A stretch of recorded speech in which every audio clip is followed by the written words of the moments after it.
Hello and welcome back to Shakesyear. We are working on the Spanish tragedy and we get to hear from Hieronimo again today in Act 2, Scene 5, which is actually rather a difficult scene because Belimperia had decided to love Horatio so that she wouldn't have to love Balthazar, and Balthazar found out about this and watched the two of them make a plan to meet in Hieronimo's field, where Balthazar and Lorenzo then ambushed Horatio and Belimperia, and they hanged and stabbed Horatio so that he died.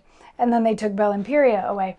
And Hieronimo was awakened at the beginning of Act 2, Scene 5 by Belimperia shouting outside.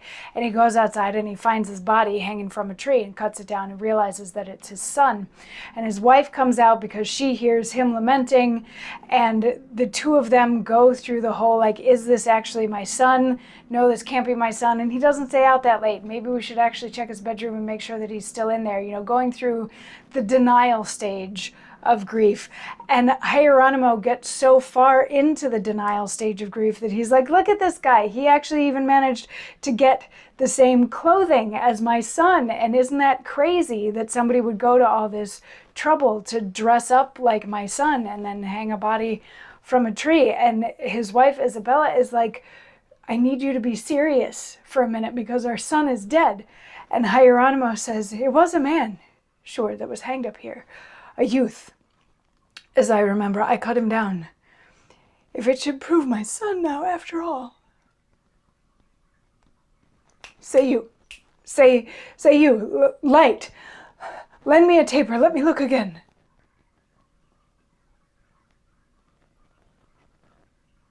Oh, God. Confusion. Mischief. Torment. Death and hell, drop all your strings at once in my cold bosom that now is stiff with horror. Kill me quickly. Be gracious to me, thou infective night, and drop this deed of murder down on me in my waste of grief with thy large darkness, and let me not survive to see the light may put me in the mind I had a son. So he's continuing to grieve, and he's perhaps coming out of the denial into the bargaining part, but the bargaining that he's doing is with nighttime. He wants to die now too, is what he's saying. He wants to die. He doesn't want to live until the morning because while he's cloaked in darkness now, while he's cloaked in the nighttime, he can still pretend that this was somebody else. And when it's daylight and he sees everything anew and with bright, fresh, clear eyes, he'll remember that he had a son and he'll be hit with the wave of grief again. So that's what this monologue is a continuation of his grief. And he and his wife continue on that path a little while longer, and they get to the, this is our son and we're going to have to bury him, and I'm going to bathe him in my tears and see this handkerchief that's soaked in blood. I'm never going to set it down until I get revenge.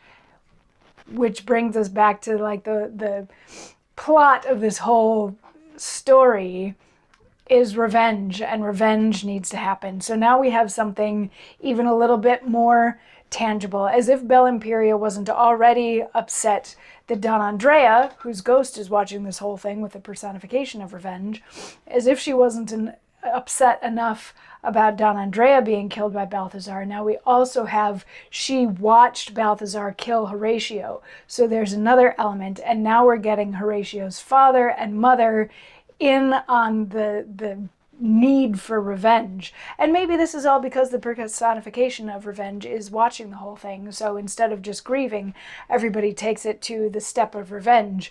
But that is where Hieronimo and his wife go at this point. And we're not quite done with this scene yet. Hieronimo is going to have some thoughts on perhaps how that revenge could manifest. And we'll get to hear that in a monologue tomorrow. So I'll see you then. Mwah.